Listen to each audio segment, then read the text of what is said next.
ಓಂ ಶ್ರೀ ಗುರು ಬಸವಲಿಂಗಾಯ ನಮಃ. ಎಲ್ಲರೂ ಹೇಗಿದ್ದೀರಾ? ಎಲ್ಲರೂ ಚೆನ್ನಾಗಿದ್ದೀರಾ ಅಂತ ಅಂದ್ಕೊಂಡಿದ್ದೀನಿ.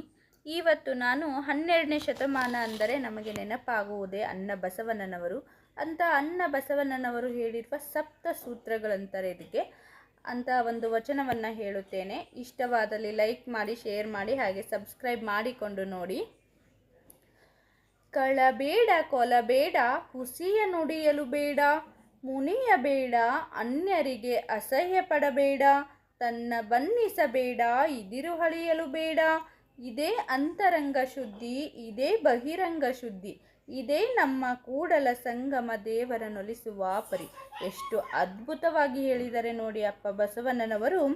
ಕಳಬೇಡ, ಕೊಲಬೇಡ, ಕಳ್ಳತನ ಮಾಡಬೇಡ, ಹಾಗೆ ಕೊಲೆ ಮಾಡಬೇಡ, ಸುಳ್ಳು ಮಾತನಾಡಬೇಡ, ಇನ್ನೊಬ್ಬರ ಮೇಲೆ ಮುನಿಸಿಕೊಳ್ಳಬೇಡ, ಕೋಪ ಮಾಡಿಕೊಳ್ಳಬೇಡ, ಅನ್ಯರಿಗೆ ಅಸಹ್ಯ ಪಡಬೇಡ. ಅಂದರೆ ಈಗ ಅವರು ಚೆನ್ನಾಗಿದ್ದಾರೆ, ಅವರಂಗೆ ಇವರಂಗೆ ಅಂತ ಅಂದು ಇನ್ನೊಬ್ಬರ ಮೇಲೆ ಅಸೂಯೆ ಪಡಬೇಡ, ತನ್ನ ಬನ್ನಿಸಬೇಡ, ನಿಂದು ನೀನೇ ಹೊಗಳಿಕೊಳ್ಳಬೇಡ, ಅಯ್ಯೋ ನನಗೆ ಹಂಗೆ ಹಿಂಗೆ ಅಂತ ಹೊಗಳಿಕೊಳ್ಳಬೇಡ, ಇದಿರ ಹಳಿಯಲು ಬೇಡ, ಹಿಂದೆ ಹಿಂದೆ ಯಾರನ್ನು ಮಾತಾಡಕ್ಕೆ ಹೋಗಬೇಡ, ಇದೇ ಅಂತರಂಗ ಶುದ್ಧಿ.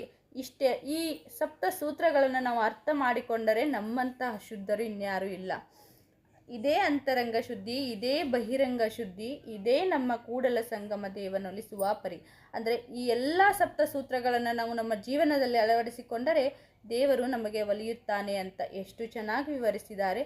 ಈ ವಚನ ನಿಮಗೆ ಇಷ್ಟವಾದರೆ ಲೈಕ್ ಮಾಡಿ, ಶೇರ್ ಮಾಡಿ, ಹಾಗೆ ಸಬ್ಸ್ಕ್ರೈಬ್ ಮಾಡಿಕೊಂಡು ನೋಡಿ.